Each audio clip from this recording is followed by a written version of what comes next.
Bonjour à tous. Pour dominer et gérer notre vie, on a besoin de deux forces, l'amour et la crainte.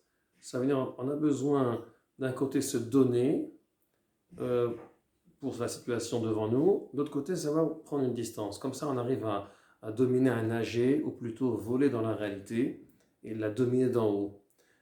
En hébreu c'est Ava Veira, l'amour et la crainte. Les initiales c'est Avir, c'est l'air. On peut prendre de l'air, on peut sortir de l'air, on peut voler dans l'air.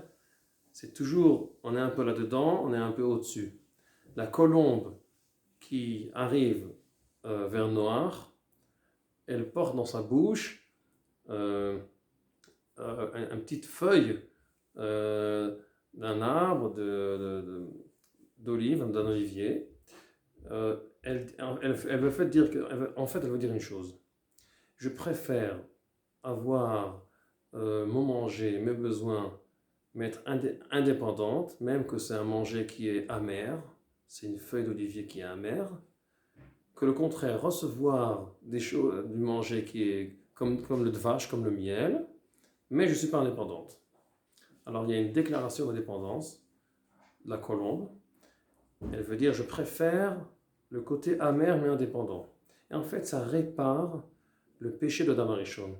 Parce que Adam Arishon, il a préféré de recevoir le fruit, être passive, recevoir un cadeau, pas développer la réalité, mais aller dans le chemin plus facile, et pas de la développer. Et le moyen, le but, le tronc de l'arbre, son fruit, se sont divisés à deux. On n'arrive plus à voir le fruit, le but dans le chemin, dans le moyen. Il est beaucoup plus fermé, ça prend beaucoup plus de temps à le faire sortir, beaucoup plus de travail. La colombe, elle dit, c'est vrai que la feuille de l'olivier, elle est amère, mais pour moi, c'est un bon goût, c'est sucré, c'est matok, parce que je suis indépendante et c'est moi qui ai développé cette réalité, cette puissance, cette vitalité qu'il y a là-dedans, même que c'est une feuille, même que c'est un moyen. Au fin du moyen, il y a l'huile et la sagesse. L'huile, on ne va pas expliquer pourquoi maintenant, mais c'est la sagesse, le shemen zayt, l'huile d'olive. Et si on prend l'olive à soi-même, on le mange à soi-même, c'est écrit dans la Gemara, c'est pas bien pour la mémoire. Ça signifie que tu n'as pas encore écrasé comme il faut. Tu es encore superficiel. Ça ne te touche pas vraiment, alors tu vas oublier ça. Mais si tu es prêt de faire le chemin qui est amer, mais en fait il est sucré, ou il a un goût, si vous voulez, alors déjà là, tu goûtes de la vitalité. C'est ça, la colombe. La Yona. Il y a encore un Yona qu'on connaît, c'est le prophète Yona, qui doit, avec sa puissance et son influence, influencer aussi les non-juifs, les goy, pour qu'ils font tchouva, qu'ils fassent tchouva. Et il fait le contraire. Il retourne au bateau, il retourne dans l'eau, il retourne le Maboul, au Maboul si vous voulez. Et là, il est obligé en fin de compte agir, et il agit dans la réalité. Et c'est aussi ce que Yosef Hatzadik il fait quand il est en Égypte, il essaie d'être universel et influencer la réalité. Le Gaon de Vilna dit que le descendant spirituel de Yona, c'est Mashiach ben Yosef. La force d'être indépendant et influencer dans la réalité. Et sortir sa vitalité et la développer. Et on saute vers l'année, il y a à peu près 150 ans, plus ou moins, Shnat Hator, 6600, 5600. Dans le Zohar, c'est écrit que dans cette année-là, il y a de l'eau qui viendra d'en haut et d'en bas, qui va s'ouvrir, il y aura la sagesse d'en haut et en bas qui viendra. Ça nous rappelle le Maboul, mais beaucoup plus raffiné. On arrive à dominer la réalité, et la raffiner, et la respirer, et pas être étouffé par l'eau.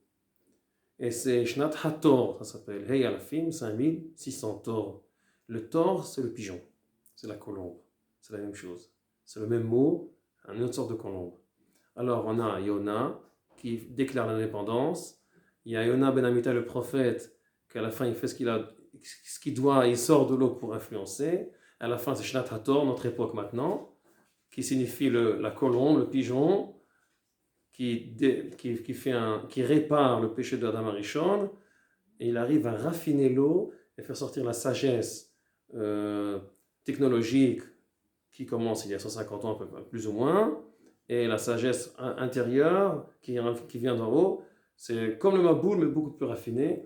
Et tout ça, quand on arrive à voler avec la Hava, la Ira, comme le pigeon qui a la Hava, la Ira, il préfère d'un côté, il est attaché, de l'autre côté, il est indépendant. Et si on arrive à être indépendant, on arrive à changer du mar au matok, du amer au sucré, ou plutôt au sens, en goût d'un sens. Le pasouk de ce chodesh, chaque mois il a un pasouk, les initiales de Yud Kei Vav Kei, chaque fois différent. Le Harizal, il trouve tous les psukim de chaque mois, il dit qu'il faut faire dans la tefila, il faut penser sur ce pasouk, comme on dit ce nom dans le Moussaf de Rosh Chodesh. Bon, peu importe maintenant, mais le pasouk c'est Bedvarim, Advarim Kafvav, Nishbat alavotenu eret zavat chalav udvash, hayom mazeh Hashem. Alors, le Vav, le Hey, les deux Hey, c'est le Shem Hashem. Ça signifie que même dans le mois de Cheshvan, Mar Cheshvan, c'est amer. Il n'y a rien qui pousse, il n'y a que de l'eau qui tombe. Mais dans ce mar, dans ce amer, en fait, il y a le dvash. On arrive à changer tout. Il y a le miel, il y a le sens des choses. Et c'est pour ça que le passou de ce mois, il part sur le dvash, parce qu'il comprend que même quand c'est amer, si c'est notre travail maintenant. Maintenant, nous, on travaille, tout rentre à l'intérieur. À la fin, on trouve la vitalité, le amer devient le miel, devient le dvash, et on trouve un sens dans chaque chose. Shabbat shalom.